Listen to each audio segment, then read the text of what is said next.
Buonasera, benvenuti a questa edizione del telegiornale. Vediamo insieme i principali titoli. Tragedia della strada, 3 motociclisti muoiono in uno scontro frontale tra moto nel Siracusano. 2 giovani di Gran Michele lasciano un bimbo di 10 anni, ferita una quarta persona. Ad Agrigento un grave incendio è scoppiato in contrada Fegotto, dove sono presenti pietre contenenti zolfo. Per diverse ore c'è stata un'allerta tossica. Il sindaco aveva invitato i residenti a tenere chiuse le abitazioni. L'allarme è poi rientrato e il rogo domato. Augusta rinviata ancora la partenza della flottiglia che dalla Sicilia proverà a portare aiuti umanitari a Gaza. Tensione intanto per la presenza di aerei israeliani a Sigonella e il ritrovamento di un rottame galleggiante nelle acque di Lampedusa. Una reliquia di Carlo Acutis a Siracusa. Il santo millennial è stato canonizzato oggi con Pier Giorgio Frassati. La reliquia è stata deposta dalla madre nella teca che custodisce il quadro della Madonna delle Lacrime.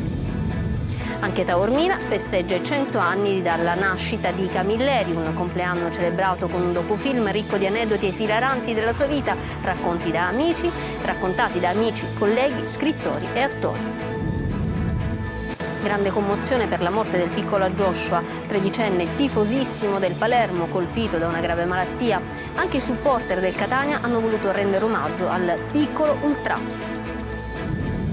Poi il calcio giocato, Catania dilagante, i rossazzurri vincono nettamente col Monopoli e sono in testa al campionato a punteggio pieno.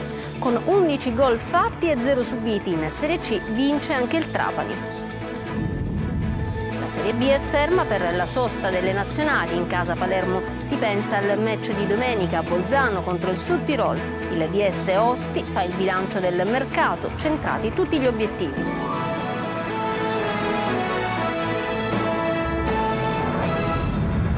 Bentrovati. In apertura un tragico incidente è avvenuto sulla statale 124, strada che collega Siracusa alla zona montana. Tra le vittime una coppia di Gran Michele che lascia un figlio di 10 anni e un uomo di Comiso. Il violento scontro in mattinata, il sindaco di Buscemi al nostro TG. Qui tanti incidenti anche mortali. Fermiamo questa carneficina, come ci racconta Francesco Aloi. Una domenica trasformata in tragedia. Le tracce dell'impatto tra le 2 moto sono ancora ben evidenti.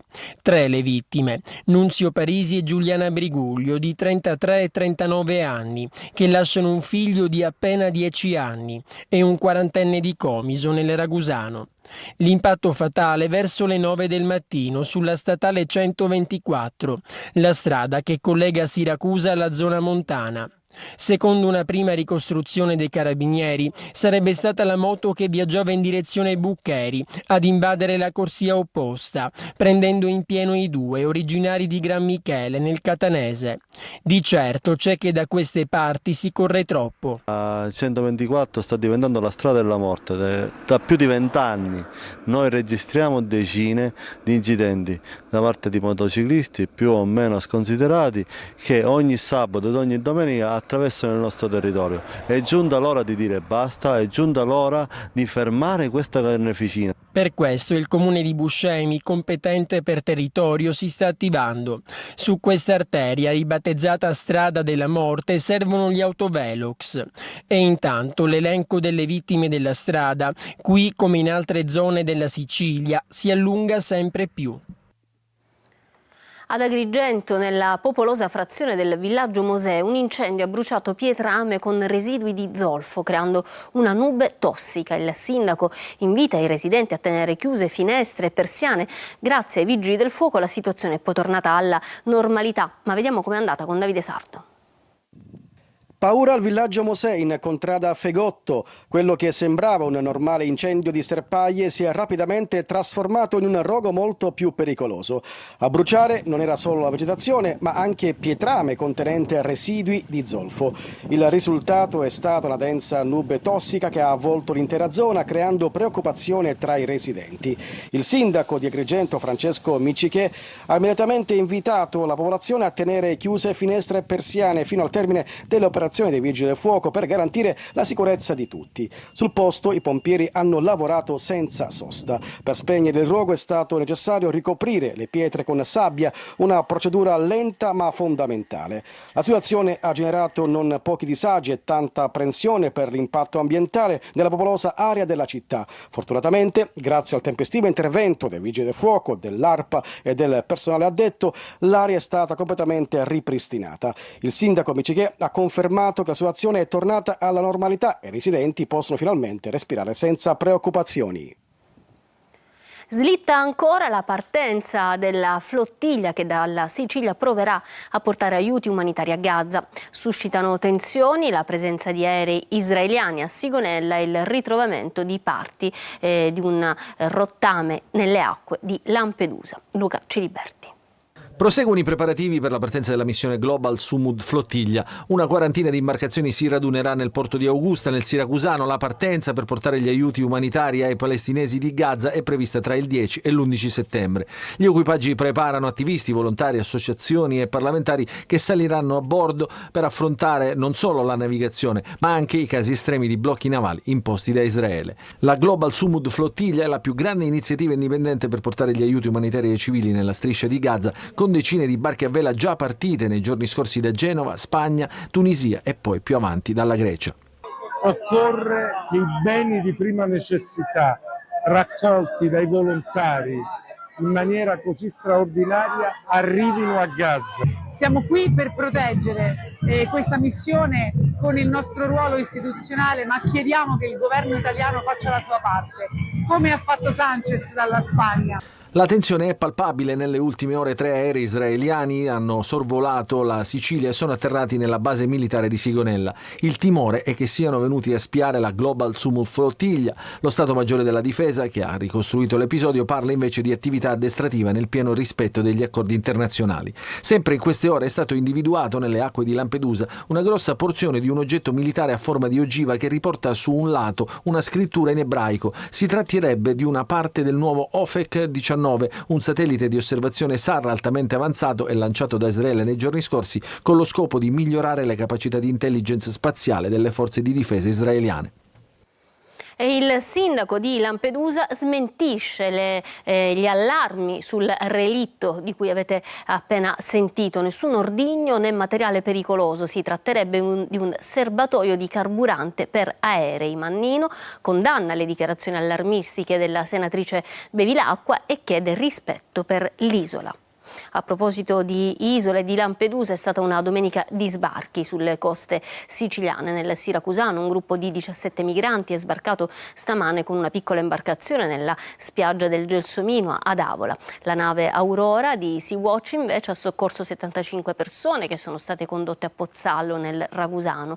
Salgono a 9 invece gli approdi delle ultime ore a Lampedusa. Nell'isola 69 afghani, bengalesi, egiziani, eritrei e pakistani sono stati rintracciati a punta sottile dai carabinieri.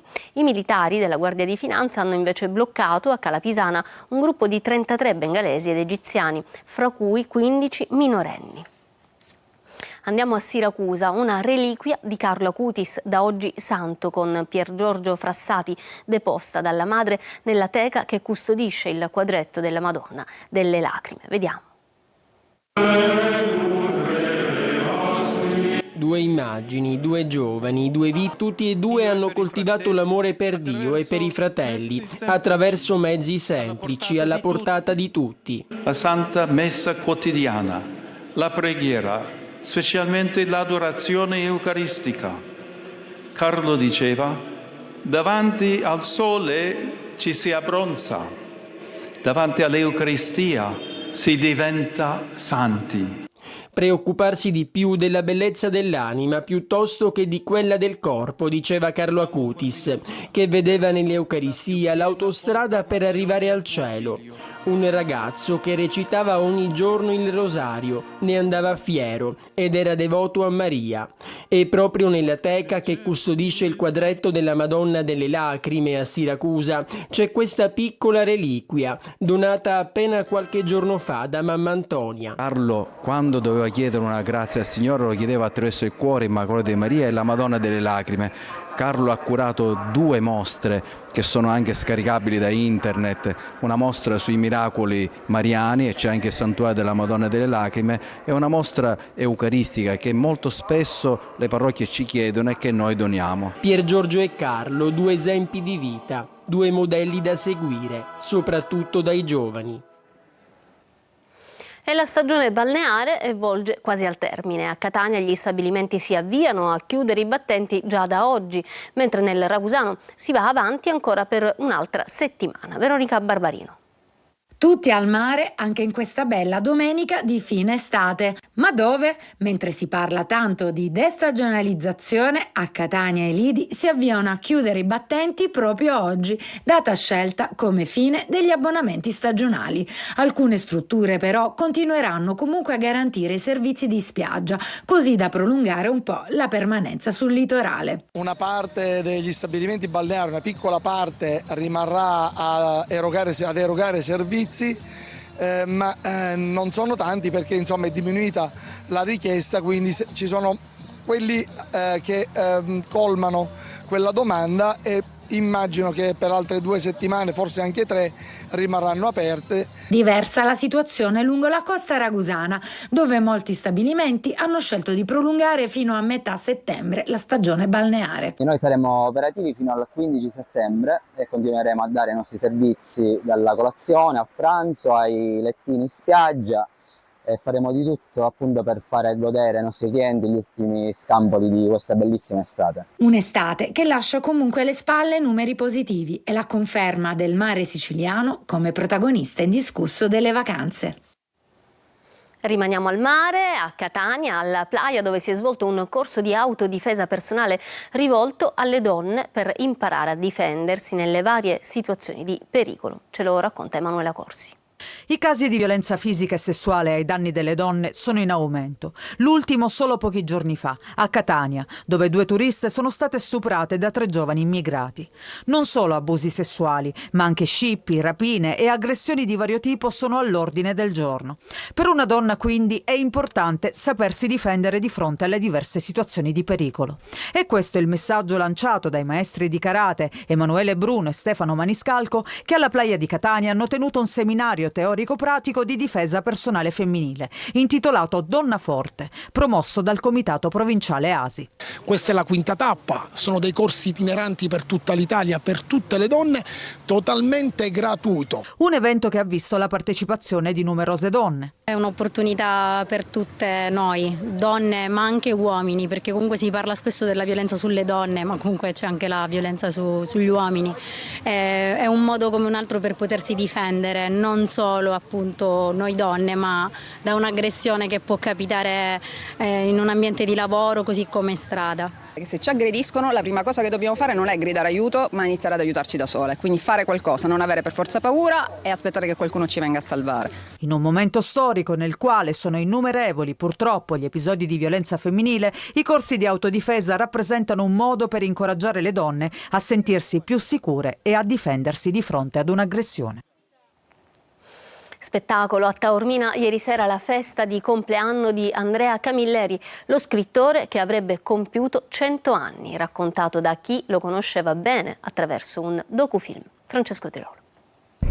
Un ricordo intenso nello scenario splendido del Teatro Antico di Taormina del maestro Andrea Camilleri, scomparso il 17 luglio 2019 e affidato a un film documentario del regista Francesco Zippel per festeggiare i 100 anni che avrebbe compiuto proprio ieri. È il regalo della sua gente, con l'iniziativa promossa dalla Regione, in particolare dall'assessorato dello spettacolo, del turismo e dello sport.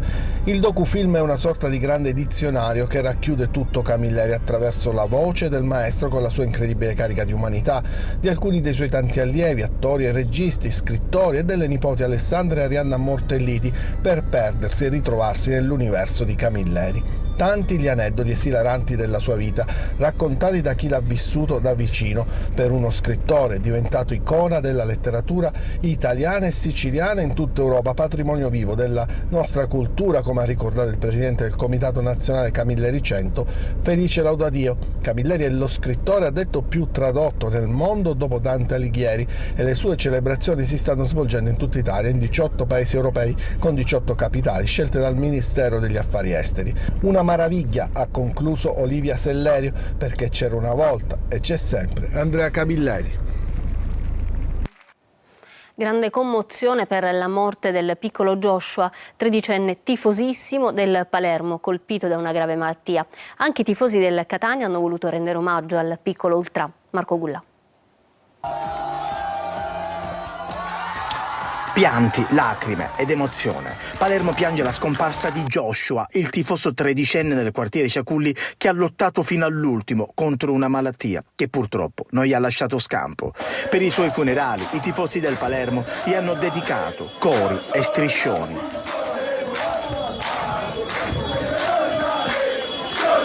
Joshua era un grande tifoso del Palermo, in curva a tifare per i suoi beniamini rosanero. La vita, si legge in uno dei tanti commenti per Joshua, a volte è ingiusta. Toglie i sorrisi più belli, i volti più puri, quelli che dovrebbero solo illuminare e non spegnersi mai.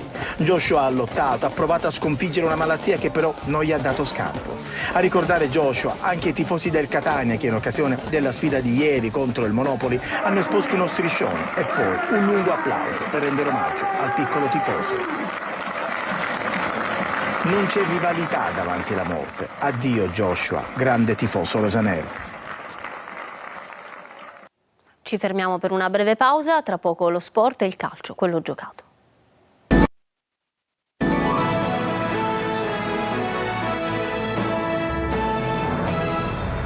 Ritorniamo in studio con lo sport, il calcio e i tifosi, ma anche il team del Catania galvanizzati dall'ultimo successo. Il Catania infatti vince nettamente anche con il Monopoli. I rossoazzurri in vetta alla classifica, punteggio pieno con 11 gol fatti e 0 subiti. Un carico di entusiasmo per il seguito della stagione. Marco Carli.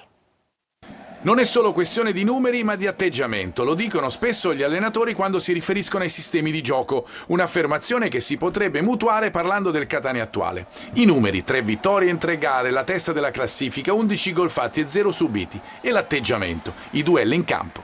La partita alla fine è stata vinta per i duelli, penso che soprattutto cominciando da chi ha giocato dietro, passando anche dagli esterni, centrocampisti, soprattutto anche gli attaccanti, i duelli penso che abbiano fatto la differenza e poi alla fine si è visto sul risultato. Il primo tempo della partita col Monopoli racconta di una squadra attenta che pressa uomo su uomo, i pugliesi si difendono e capitolano sul colpo di testa di Gherardi, sta diventando una consuetudine, e sull'angolo di Ciccerelli, assist man, in questo caso, e nel secondo tempo ancora goleador. Dini non interviene mai, ma diventa decisivo nella ripresa, grandissima parata su Fall nel periodo più difficile. Noi siamo stati bravi a sbloccarla, poi secondo me l'ammonizione di Corbari e l'ammonizione di Gennaro hanno un po' allentato i duelli che nel secondo tempo, quando noi iniziamo a perdere qualche duello perché siamo sui riferimenti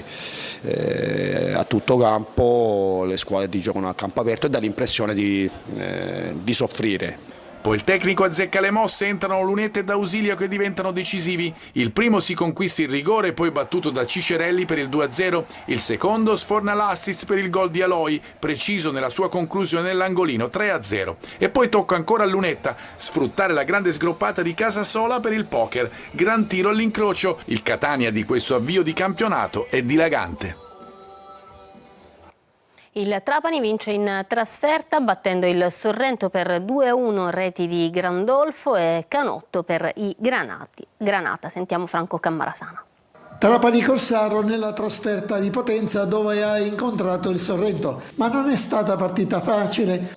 Il Sorrento al 14° aveva anche segnato con Brescia, ma l'arbitro Renzi, insufficiente alla sua direzione, ha annullato per fuorigioco. La reazione del Trapani al 23° con Benedetti e un minuto dopo con Grandolfo, ma il portiere Arrasser si è opposto con bravura. Ad inizio di ripresa però il Trapani ha costruito la vittoria al 47° sugli sviluppi di un angolo, cross di Canotto, e Grandolfo, in agguato sotto porta, è stato bravo a spingere il pallone in rete. Meglio articolata l'azione del secondo gol del Trapani al 58°, cross di Fischnaller dalla sinistra e assist di Grandolfo in aria per il destro vincente di Canotto. Trapani in controllo della gara fino all'87esimo, quando Giron commetteva fallo su Sabatini, espulsione per il giocatore granata e calcio di rigore per il Sorrento trasformato da Eugenio Dursi. Il Trapani, rimasto in 10, è stato costretto a stringere i denti rischiando il 2-2 al 99esimo con Santini che di testa ha spedito al lato. Domenica di sosta per il Palermo che tornerà in campo la prossima settimana per affrontare fuori casa il Sud Tirol. Primo bilancio per il DS Carlo Osti. È una domenica di riposo per il Palermo. La sosta per le nazionali sta permettendo al tecnico Pippo Inzaghi di lavorare sulla sua squadra in vista del match di domenica prossima a Bolzano contro il Sud Tirol. Una pausa anche per un primo bilancio, soprattutto dopo la chiusura del mercato estivo. A farlo è direttamente il direttore sportivo Carlo Osti. Sono molto contento del mercato che abbiamo fatto perché diciamo che abbiamo centrato tutti gli obiettivi che ci eravamo prefissati. Prima di tutto devo ringraziare il City Football Group per l'aiuto e il supporto che mi ha dato per questa mia seconda fase di mercato palermitana. Le prime sensazioni sulla squadra sono positive. Il fatto che il Palermo sia la squadra più vecchia della categoria ovviamente mi collega al discorso dell'esperienza della squadra. Abbiamo tenuto i giovani che riteniamo siano molto forti e anche questi giovani hanno tutti avuto esperienza in cadetteria. Corona poi è stato molto bene a Pontedera in Lega Pro, quindi abbiamo dei giovani sui quali sappiamo di poter contare in qualsiasi momento. Il DS rosanero soddisfatto anche dell'inizio di stagione del Palermo. Vedo che siamo indicati come la squadra da battere, ritengo che ci siano delle altre squadre che si siano rinforzate o attraverso un mercato intelligente come ha fatto il Venezia oppure trattenendo dei giocatori di Serie A dell'anno precedente come ha fatto il Monza. Ci dobbiamo aggiungere anche l'Empoli, quindi io dico che noi siamo il Palermo e non dobbiamo aver paura di nessuno, ma nello stesso tempo sappiamo che questo campionato è molto competitivo sia per quanto riguarda la promozione che per quanto riguarda la retrocessione. Ancora una breve pausa, torniamo tra poco.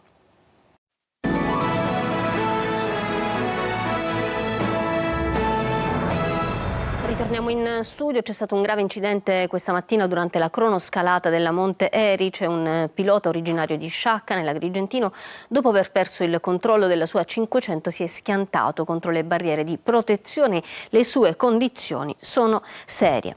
Per questa edizione è tutto, io vi ringrazio per essere stati con noi, da parte mia, dei tecnici della regia, un buon proseguimento di serata, arrivederci.